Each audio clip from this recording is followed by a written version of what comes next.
Bienvenue dans cette nouvelle vidéo. Aujourd'hui on se retrouve pour un guide sur mon voyage en Toscane. Au programme du jour, quand partir en Toscane, combien de temps y passer, quelles sont les choses à ne pas manquer et les informations à connaître avant d'y partir.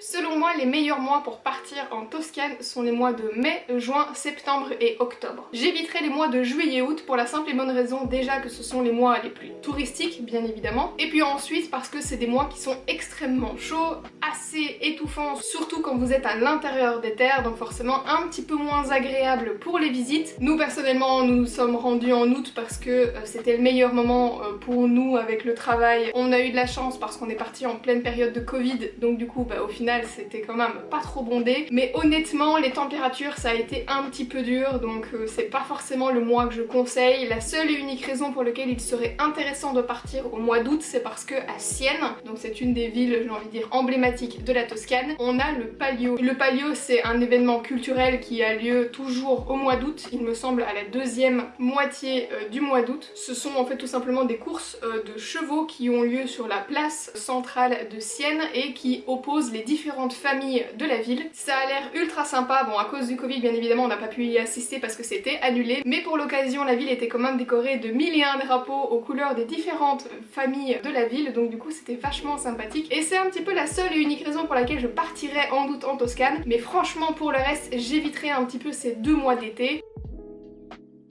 Selon moi, pour pouvoir réellement profiter de la Toscane, il faut 2 semaines. Certes, si tu t'arrêtes aux attractions les plus touristiques telles que Florence, Pise, Sienne ou encore Saturnia, tu peux t'en sortir avec 1 semaine, mais je trouve ça un petit peu dommage d'aller en Toscane sans réellement s'enfoncer dans les coins un petit peu moins touristiques et un petit peu moins naturels. Ça reste mon avis personnel, mais je trouve que la Toscane c'est aussi profiter de la Dolce Vita et donc d'aller voir certains vignobles, aller profiter du vin, aller voir ces petits villages perchés sur des montagnes. En ce qui nous concerne, nous on a fait ça en 10 jours et on aurait facilement pu y rester quelques jours de plus. Pour être encore un petit peu plus précis sur ce que l'on a fait et combien de jours on a passé dans chaque destination, voici un petit détail. Nous sommes restés 2 jours à Florence, Pise 1 journée, Lucca ou Luc en français 1 journée également, San Gimignano 1 journée c'est largement suffisant, Volterra et le Colle di Valdelsa ensemble 1 journée, Saturnia également 1 journée si tu comptes faire les sources sauvages et si tu comptes rentrer dans l'infrastructure qui est sur le coup payante, donc vraiment genre les termes,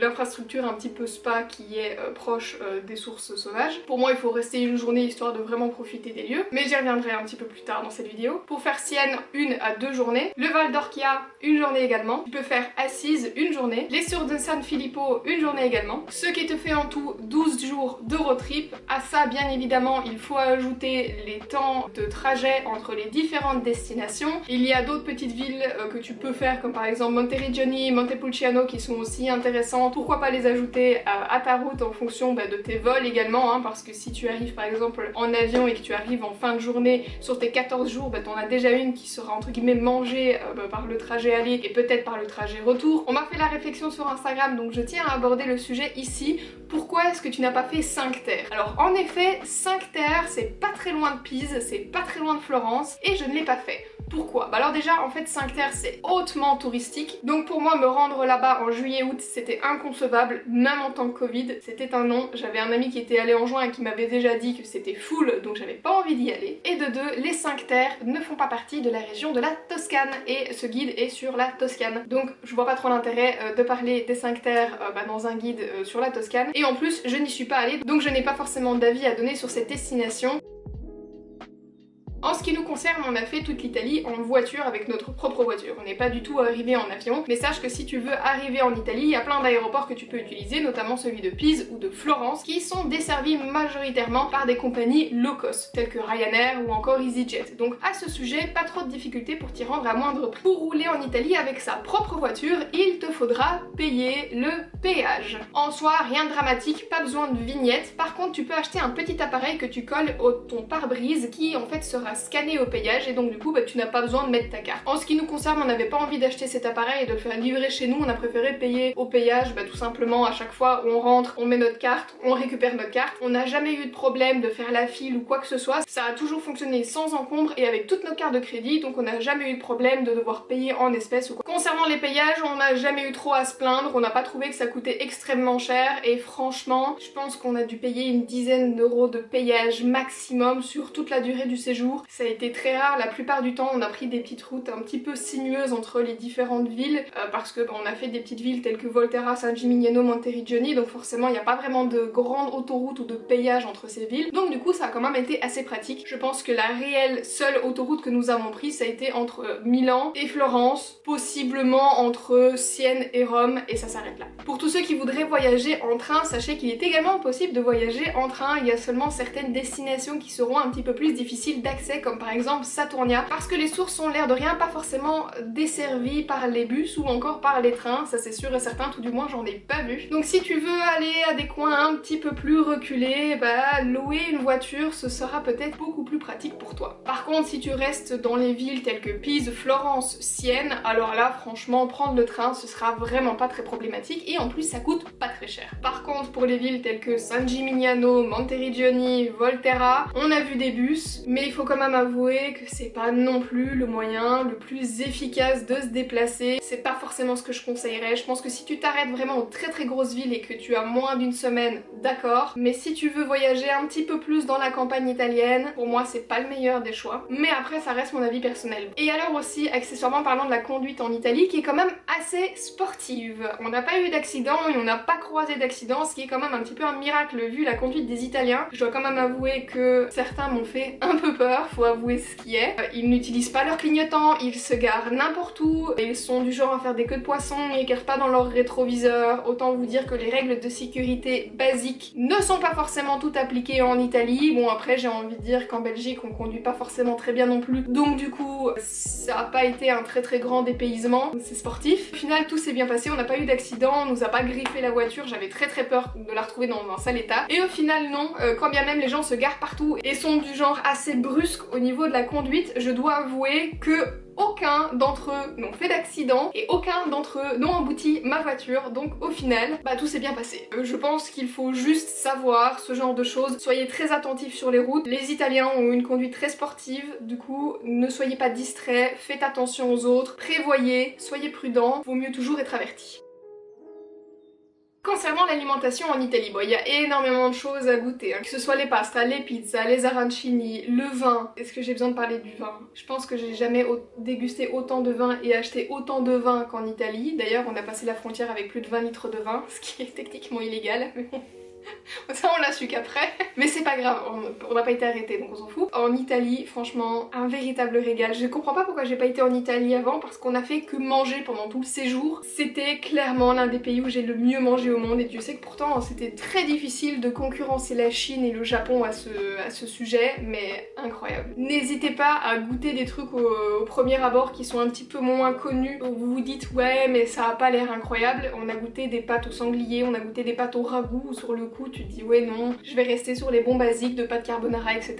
Non franchement goûtez vraiment toutes les spécialités que vous pouvez croiser, absolument toutes, on s'en fout, il n'y a pas de stress à avoir là-dessus. Mais par contre attention, dans les restaurants généralement il faut payer le couvert si vous mangez à table. Le couvert, également appelé coperto, est en fait un frais que vous devez payer au restaurant qui varie entre 3 et 6 euros en fonction de l'endroit, du standing du restaurant et de la ville. Et en fait c'est tout simplement le prix de votre place assise en gros. Donc si vous prenez à emporter, ce frais n'est pas ajouté à votre addition, mais par contre si vous êtes assis à une table, il l'est, et ce frais est à payer par personne. Donc du coup votre addition peut vite augmenter de quelques euros. C'est notamment le cas à Florence, à Rome, à Sienne, il me semble pas qu'on ait payé le couvert, mais à Florence à chaque fois on l'a payé. À Pise il me semble qu'on l'a payé également. Vous risquez d'avoir des surprises sur l'addition, surtout pour des endroits un petit peu plus touristiques. Manger face au Duomo à Florence, ça vaut généralement quelques euros supplémentaires à la fin sur l'addition. Et pour les endroits assez touristiques, assez jolis, il faut réserver vraiment, surtout en haute saison. En ce qui me concerne, j'utilise l'application The Fork qui est super. Tous les restaurants généralement qui sont présents sur le routard sont sur cette application. Ça te permet de choisir une heure et le restaurant. Tu reçois la confirmation du restaurant par mail et comme ça tu es tranquille. Et pour toutes les adresses de restaurants que nous avons fait, les informations sortiront sur un article sur le blog parce qu'on a fait énormément de restaurants et que ça ne vaut pas trop l'intérêt de les citer les uns après les autres dans cette vidéo. Je pense que le mieux c'est tout simplement de vous donner le nom du restaurant avec l'adresse, tout simplement dans un article.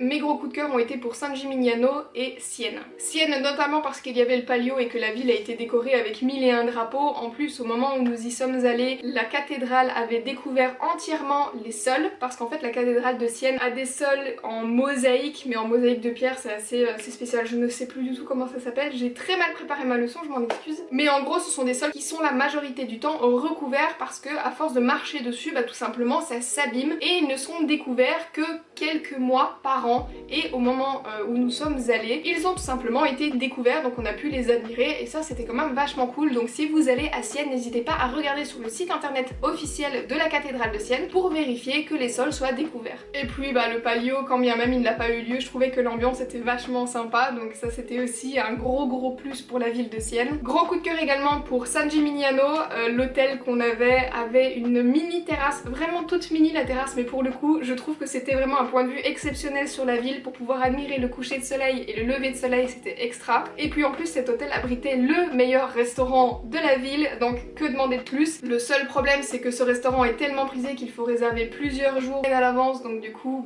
on n'a pas pu participer au repas malheureusement, on a dû aller ailleurs, mais je peux vous jurer que je vais y retourner juste pour manger dans ce resto. Ça reste une très jolie ville qui a énormément de cachets je trouve. Le nom de l'hôtel comme d'habitude bien évidemment sera en barre d'infos. Et autre coup de cœur de ce séjour en Toscane, ça a été la ville de Lucca. C'est une ville qui est entourée par des remparts et qui je trouve est ultra mignonne. Il y avait une super ambiance, il y avait plein de petits musiciens de rue, c'était vraiment, tu peux faire en fait le tour des remparts à vélo. Il y a une grande tour sur laquelle il y a des oliviers qui poussent, enfin genre il y a des super beaux jardins. Je trouve que c'est vraiment une ville qui avait, je sais pas, il y avait une âme, il y avait une ambiance. J'ai énormément aimé mon petit séjour là-bas, il y avait des super restaurants et bien évidemment parce que j'aime manger, ça m'a énormément plu. Les gens étaient ultra sympas, donc encore une fois, Luc pour moi c'est un incontournable. Concernant mes flops, je vais peut-être en surprendre plus d'un, mais Saturnia. Alors les termes de Saturne, cette image qui passe partout sur Instagram et que tout le monde souhaite voir, alors je suis vraiment désolée. Alors c'est très beau, c'est vraiment très beau, c'est vraiment un endroit extraordinaire, c'est pas du tout ça le problème. C'est encore assez propre, ça va. Je trouve que honnêtement il y a un effort vu le nombre de personnes qui s'y trouvent. Mais alors venir en juillet-août, déjà oublié totalement, c'est impossible. À partir de 7h30 du matin, c'est déjà bondé, mais quand je dis bondé, c'est même pas une blague. C'est littéralement, on est arrivé là-bas à 6h du matin, ce que je trouvais déjà quand même assez tôt, et il y avait déjà énormément de monde. Et à 6h du matin, on a fait voler le drone, il y avait déjà 2 drones en l'air avec le nôtre, donc ça faisait 3. Et à partir de 7h du matin, il y avait des drones en permanence. Il y en a certains qui ne respectaient absolument pas les règles de sécurité, qui volaient très près des têtes des gens, ce que je trouve, en ce qui me concerne, inacceptable. Certes, j'ai fait voler mon drone, mais je suis restée très loin des gens. Je n'ai pas volé au-dessus de leur tête, je n'ai pas fait voler non plus mon drone en mode sport, hein, contrairement à certains. Et si j'ai fait voler mon drone 6 minutes, c'est tout le debout, parce que j'ai tout de suite remarqué qu'il y avait trop de monde et voilà, j'ai tout simplement arrêté de le faire voler. Mais si vous voulez aller à Saturnia, déjà, évitez absolument la haute saison touristique. C'est très difficile d'en profiter parce que vu que c'est totalement ouvert à tout le monde, déjà toutes les voitures se garent un petit peu n'importe comment, donc c'est un petit peu infernal pour se garer, ça c'est sûr. Nous on avait un hôtel qui était pas très loin de là, littéralement 5 minutes à pied, donc vu que le parking de l'hôtel était privé, on se garait au parking de l'hôtel et on n'avait plus qu'à marcher, donc ça c'était top. Et en plus l'hôtel était ultra mignon, donc ça c'était encore un plus. Mais c'est vrai que l'afflux touristique autour de cette destination la rend un petit peu invivable. Heureusement on a profité pendant une bonne heure et vers entre 7h et 7h30 on a décidé de partir parce que pour nous ça devenait infernal. On commençait à voir des gens avec beaucoup d'enfants, des enfants jeunes, et bon, l'une des raisons pour laquelle je veux pas d'enfants c'est parce que ça crie et ça fait du bruit. Et je sais pas, dans ta tête quand tu imagines ce genre de lieu, c'est justement pour pouvoir profiter un peu en mode spa, pour pouvoir être au calme, pour pouvoir tu vois ce que je veux dire, pour pouvoir profiter de ton moment. Quand t'as un enfant qui s'égosille à côté de toi, c'est pas le meilleur moment que tu passes. Donc voilà, je respecte tout à fait les gens qui ont des enfants. Dans ce genre de cas, je préfère abandonner la mission et rentrer chez moi. Donc du coup, ces sources, il faut y aller extrêmement tôt, il faut y aller hors saison, ça c'est sûr et certain. On y est retourné en fait vers 17h pour le coucher du soleil pour juste voir, mais pareil c'était encore pire au niveau du monde, il y avait vraiment plus une place dans l'eau et les drones tournaient mais en permanence et franchement c'est pas du tout agréable au final, et c'est un peu le côté négatif des lieux ultra touristiques. Sur le le coup j'ai été assez déçue. Je pense que hors saison touristique ça doit être beaucoup plus agréable, mais pas en juillet août, vraiment pas. Et pour toutes les personnes qui voudraient faire ce genre de sources, essayez plutôt les sources de San Filippo. Nous on ne les a pas fait parce que ensuite on allait à Rome et c'était pas du tout en fait dans la même direction, et donc du coup bon, on a dû faire le choix entre Saturnia et San Filippo. Pour le coup, mauvaise décision, mais je retournerai pour sûr en Toscane et cette fois-ci j'irai faire celle de San Filippo parce que j'ai eu beaucoup de retours positifs sur ces sources. Elles sont beaucoup moins bondées que celles de Saturnia. Et d'ailleurs techniquement c'est pas les sources de Saturnia, elles sont à Saturnia qui est le nom de la ville ou de la région, mais techniquement c'est les sources d'Imouligno il me semble. Et puis aussi accessoirement faites attention parce que les sources vous pouvez pas techniquement vous y baigner toute la journée. L'eau a cette couleur grâce à certains minéraux et en fait ces minéraux ont un impact en fait sur votre peau, donc techniquement vous pouvez pas vous faire des bains de boue comme ça, hein. C'est des minéraux qui sont pas forcément très bons quand vous êtes plongé dedans pendant une très longue période, donc ne restez pas là pendant des heures et ce pendant plusieurs jours d'affilée. Il paraît que c'est pas très bon pour la peau. En ce qui concerne Saturnia, il existe également un genre de spa, des thermes qui sont pour le coup une infrastructure en fait payante qui coûte quand même quelques dizaines d'euros, hein. Je pense qu'on a payé à peu près 50 € pour les transats et le peignoir, et en fait c'est tout simplement des piscines hein, qui sont alimentées avec les eaux des sources des environs, et pour le coup là on a réellement pu profiter. Alors certes il faut payer alors que les autres sont gratuites, mais ici on était vraiment au calme, il n'y avait pas d'enfants qui criaient, on avait une infrastructure où on pouvait manger, il y avait un restaurant. Bon bien évidemment comme tout spa, therme et tout ce qui s'ensuit, ça a un prix hein, sans doute, mais franchement je regrette pas du tout d'avoir investi dans ce spa parce que c'était chouette, c'était pas trop bondé, l'équipe était très accueillante, et puis c'est surtout qu'on était fatigués, on avait besoin de se reposer et on a pu se reposer au calme toute la journée et profiter du soleil. Franchement c'était top, les piscines étaient chouettes, l'eau était chaude, enfin bref, je ne regrette pas du tout quand bien même il fallait payer pour rentrer dans ces thermes.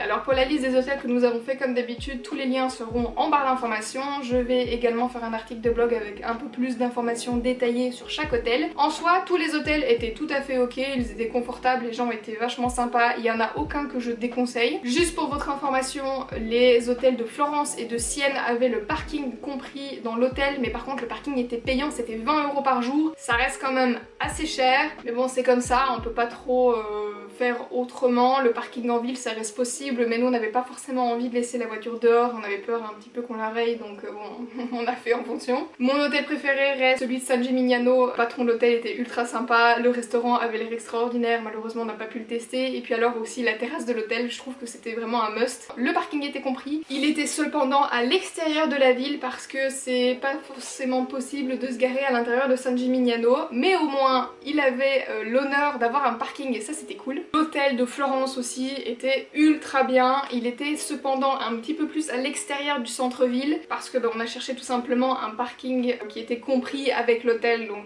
au final on n'avait pas beaucoup de choix à ce niveau-là, mais l'hôtel était vraiment super bien par rapport au standing de l'hôtel et le retour qualité-prix, franchement c'était top. Et pour le reste j'ai pas trop de commentaires à faire, donc voilà, encore une fois les hôtels seront en barre d'infos. Et finalement concernant le budget de ce voyage en Italie, nous avons payé 166 € de transport, donc c'est majoritairement l'essence et les payages ainsi que les parkings. Pour les restaurants nous avons payé 453 € par personne, sachant que nous mangeait généralement midi, soir, et puis il y avait toujours un petit goûter, un tiramisu par-ci, une glace par-là, toi-même tu connais. Donc franchement sur les restaurants on s'est toujours fait plaisir et ça comptait bien évidemment tout ce qui est couvert. Et pour information on ne tipait pas en Italie. Je pense pas qu'on ait typé une seule fois. Pour l'hôtel on a payé 489 € par personne. Pour les activités on a payé 91 € par personne, ce qui comprend bien évidemment l'accès au therme à Saturnia qui est, j'ai envie de dire, la dépense la plus grosse que nous avons fait réellement en activité. C'était aux alentours de 45 €. Et pour les souvenirs on a payé 213 € par personne. Tu vas me dire oui comment est-ce qu'elle a fait pour pouvoir payer 213 € de souvenirs par personne? Le vin, voilà. Quand j'ai dit que j'aimais beaucoup le vin, c'était pas une blague. D'ailleurs, l'alcool se consomme avec modération, mes chers amis, mais j'avais envie de faire un petit peu de stock de vin parce que je vais pas aller en Italie tous les jours, donc du coup on a acheté pas mal de bouteilles. J'avoue que sur le moment on n'a pas forcément fait les comptes de à chaque fois qu'on dépensait qu'on achetait du vin. On a peut-être légèrement exagéré, mais on a toujours du vin d'Italie aujourd'hui. À l'heure à laquelle je vous parle, on est en 2022, donc 2 ans plus tard, on a toujours du vin. Donc comme quoi, au final, on n'est pas trop non plus des pochetrons. Mais voilà, on nous fait goûter des trucs et moi, en grosse victime, bien évidemment, je suis en mode ah bah oui, vous pouvez ajouter une bouteille. J'étais même en 6.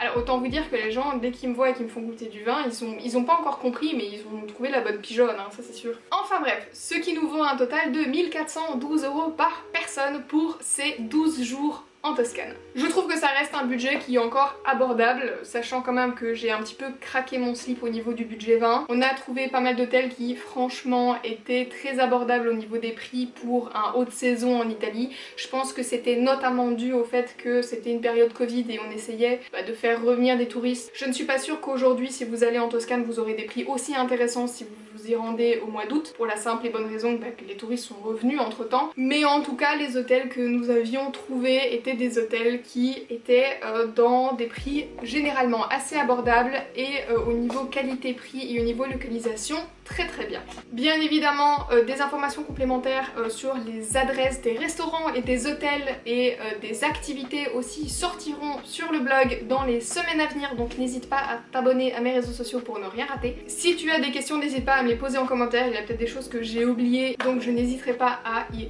répondre avec plaisir et on se retrouve la semaine prochaine du coup pour une nouvelle destination. À très bientôt, ciao.